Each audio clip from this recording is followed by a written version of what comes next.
Hi everyone. So I'm actually going to turn pretty early tonight. Now that I have some free time, but I wanted to make this video about something else that just cropped up in my mind because I can't remember the last time when I was talking about like falling out with friends and everything. Sometimes that even if it's not falling out, it's just like realizing that some people don't understand it, and you realize what is it with their view of or understanding of what you go through. And you realize, wait. At that point in time, you realize, it's down to the idea of God.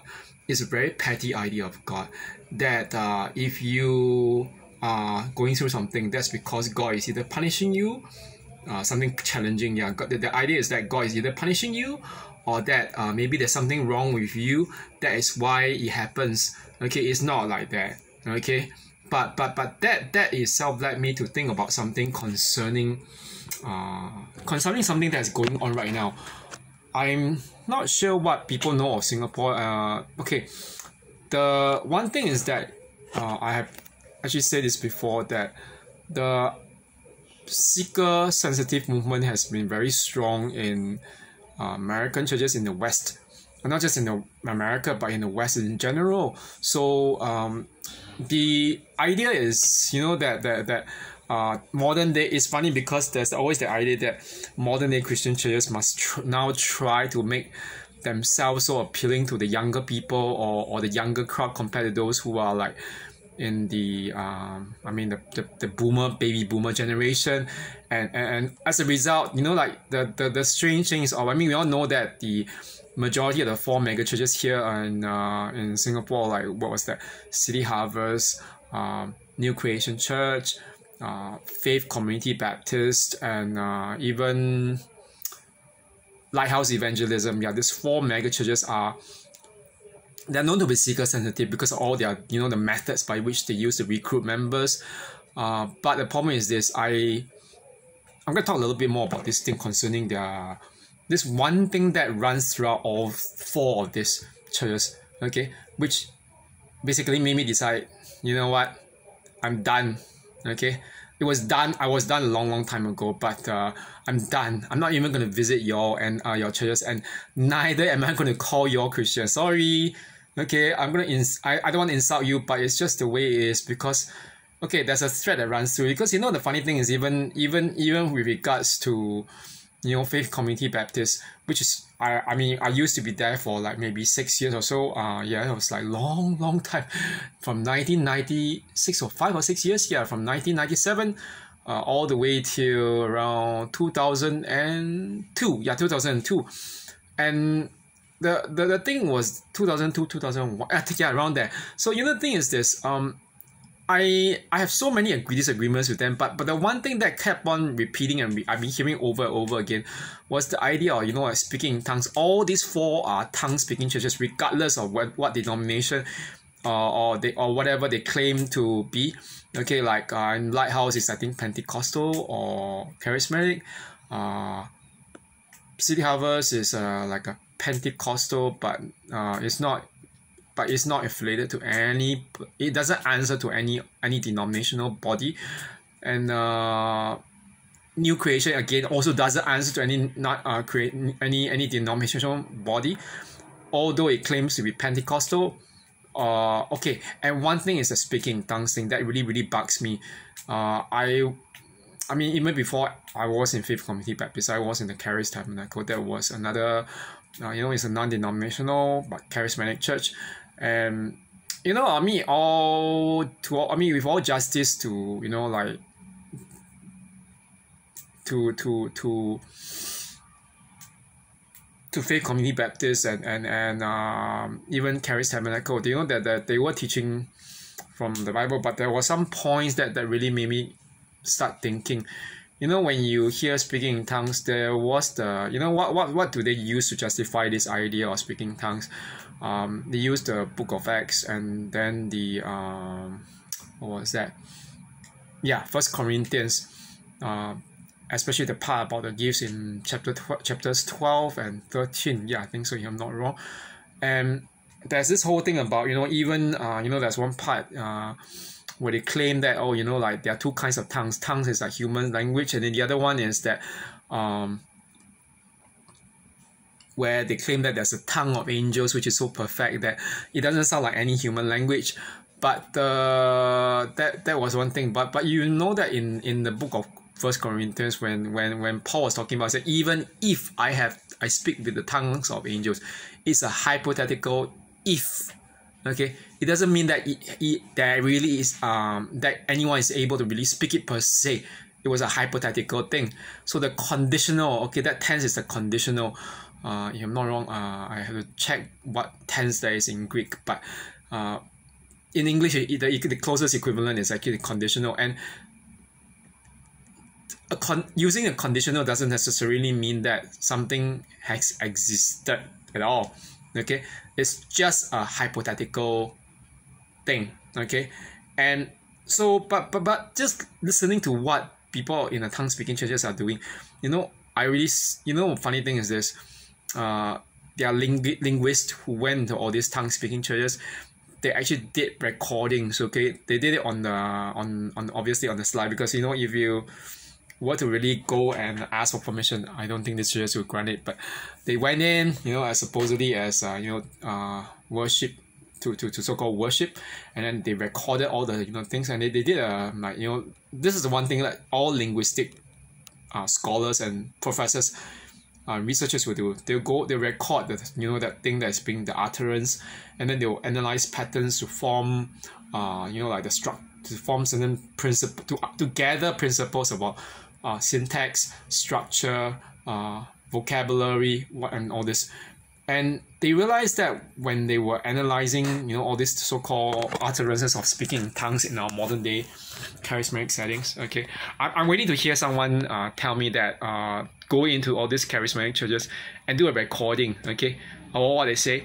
I heard it before on some music at the hair salon. Back in the many years ago in the hair salon, where the boss, because the boss was like a Christian, she was playing music, but at the end of it, someone after the worship session, on the piece of music that she was playing, someone started speaking in tongues, and I was like, wait, does it even make any sense? It doesn't sound like a language. And that was a problem when all the linguists did that study.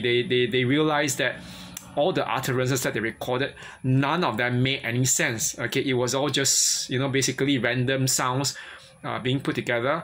There was no syntax. There was no coherence. Okay, and there wasn't even such a thing called a basic lexicon or vocabulary that they could gather from all the utterances. So what was the verdict? Tongue speaking is basically gibberish. Okay, tongue speaking in a modern day Pentecostal and charismatic majority is actually all based on at least based on the examples that they gathered. Okay, it's gibberish. And what's the purpose when all these things happen? Speaking in tongues in the Bible. Speaking in tongues was very, very clearly, it was very clearly stated that when they were speaking in the other, people, the other attendees. That was what happened. They were speaking in the other person's language, okay?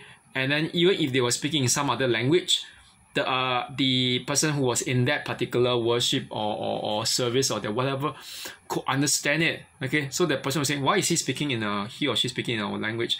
And the problem is this: I have not heard of a case of this where people could actually understand it as another human language.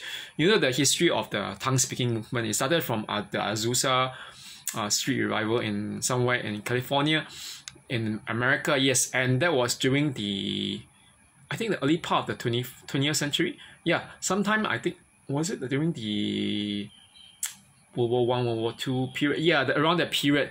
And the funny thing was that the one who pioneered that movement, okay, claimed that he was able to speak Chinese, okay, and that kind of idea of speaking in tongues, that thing would he had the idea that it would bring people into the church, especially Asians, Asians and whatever, and Latinos, or those who understood all these different, the so-called exotic Asian or whatever language. But the problem is when no one understood the so-called open and close word Chinese that he spoke. It wasn't even Chinese, okay? So they thought it was Chinese, but it wasn't Chinese. And you know the funny thing is, when I probably have said something about this case of a student who told me that was a few years back. And he said something about his time as a youth, you know, in an Assemblies of God church here in he's not a Christian, but he said, oh, you know, when my mom forced me to go to church, you know, the pastor was telling us that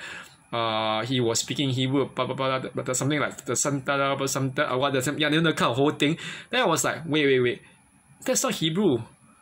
I mean, I don't really per se know Hebrew, but that's not the sound of Hebrew as a language, okay? Especially as a Semitic language, based on what I know of things like Arabic, Hebrew, and all the Aramaic.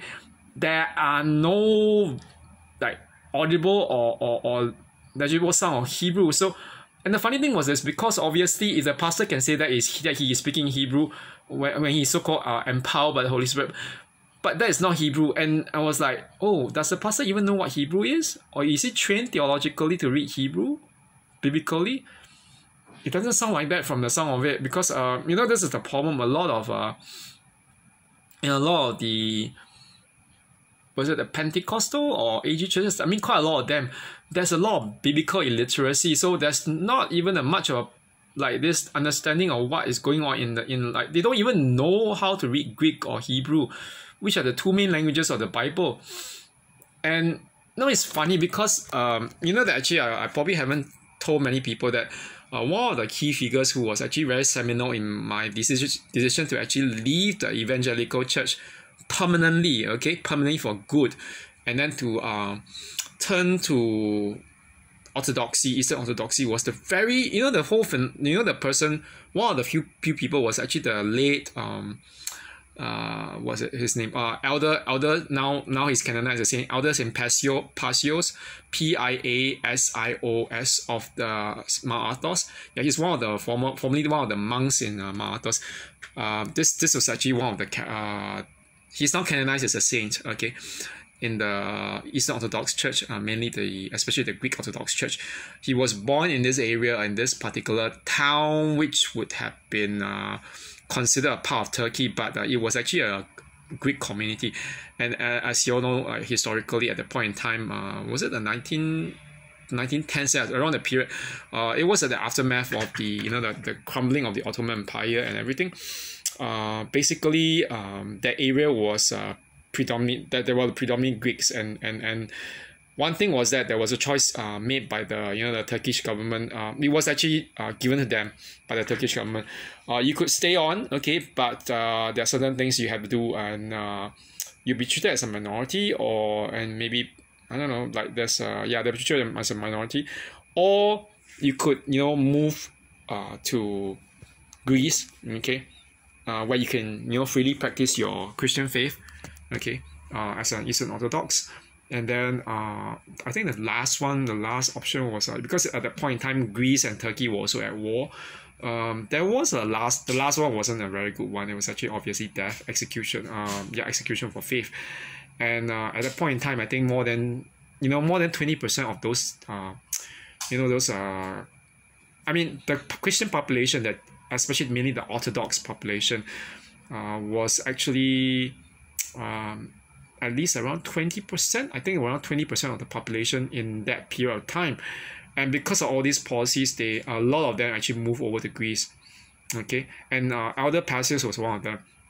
Okay, why did I mention him? Other than that, he's actually one of the crucial figures who was very influential in my decision to become Orthodox.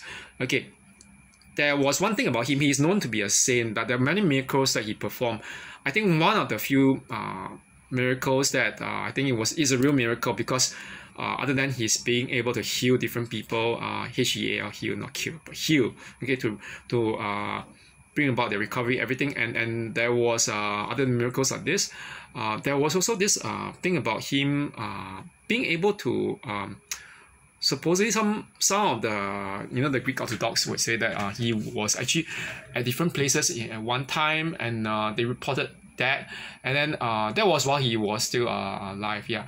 And then I think the most common one that everyone talked about was that, you know, when he spoke in Greek, okay, because he would have been considered actually Turkish, although he was born of Turkish by national origins in the area, but because of the relocation with his family, everything, yeah, he's actually a Greek, by not just by the language he spoke, but even by the fact of him having relocated, okay, and also plus in the faith. But one thing is that he could speak in Greek, and then after, on top of speaking in Greek, that, you know, the people who are actually there on Mount Athos, okay, in the monasteries or visiting the churches in that period of time, they always reported, actually a lot of them were not actually even like, not a lot, but some of them who were not even conversing in Greek. They could be from other areas of Europe.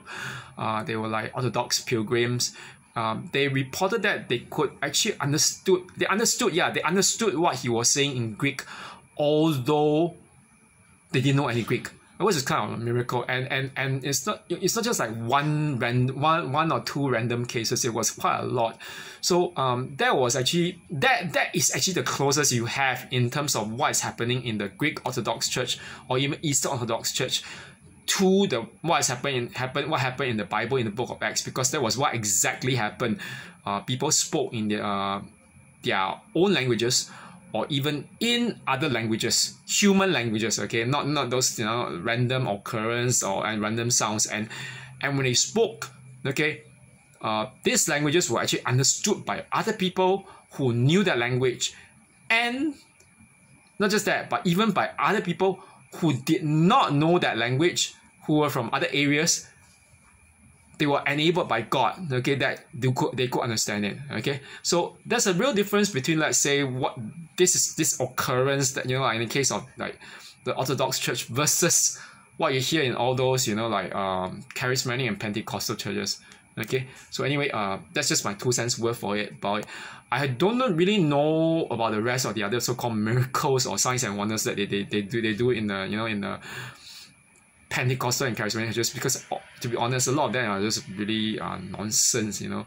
I heard recently that someone was saying that, you know, like New Creation Church, Joseph Prince was saying that if you you take the, you know, the Holy Eucharist or the communion elements of bread and wine as often as you can, you're going to remain young and healthy and whatever, and what to do. I was like, I never heard of this kind of thing in the Bible. Okay, it sounds a lot like some strange heresy that came about. It's a newfangled idea anyway. So, but anyway, I hope no one, hopefully no one. I mean, just don't take it as an offense. It's just my opinion. But yeah, it's not very healthy to stick around in that kind of environment. It's very mind controlling and soul sapping. Yeah. But anyway, that's it for now. Okay, have a good one, everyone. Bye bye.